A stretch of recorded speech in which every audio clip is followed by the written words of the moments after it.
আসসালামু আলাইকুম ওয়া রাহমাতুল্লাহি ওয়া বারাকাতুহু। সম্মানিত দর্শক, আমি আজকে দাঁড়িয়ে আছি এমন একটা জায়গায়, যে জায়গায় দাঁড়িয়ে একদিন হাদি ভাই তার জীবনের শেষ একটা ইন্টারভিউ দিয়েছিলেন টিভি চ্যানেলে, এবং তিনি বলেছিলেন যে আমি ভীষণভাবে প্রত্যাশা করি কোন একটা মিছিলের সামনে আমি থাকবো এবং একটা বুলেট এসে আমার বুকটা বিদ্ধ করে যাবে।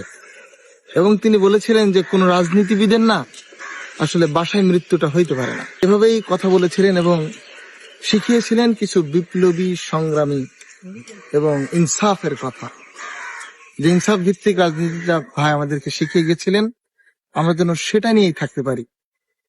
আমরা আজকের এখানে দাঁড়িয়ে কথা বলতে পারছি, অনেক কিছু করতে পারছি, কিন্তু আমরা বুঝতে পারছি না যে কি একটা রত্ন আমরা হারিয়ে ফেলেছি।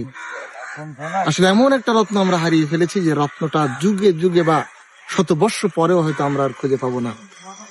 তো আমরাও ভীষণ ভাবে প্রত্যাশা করি যে আল্লাহ তাআলা যেন আমাদের ভাইকে জান্নাতুল ফেরদৌসের মেহমান বানিয়ে দেন এবং প্রত্যেকটা ঘরে ঘরে হাদি ভাইয়ের মতো সন্তান যাতে জন্ম নিতে পারে, আল্লাহ রাব্বুল আলামিন সে তৌফিক দান করেন।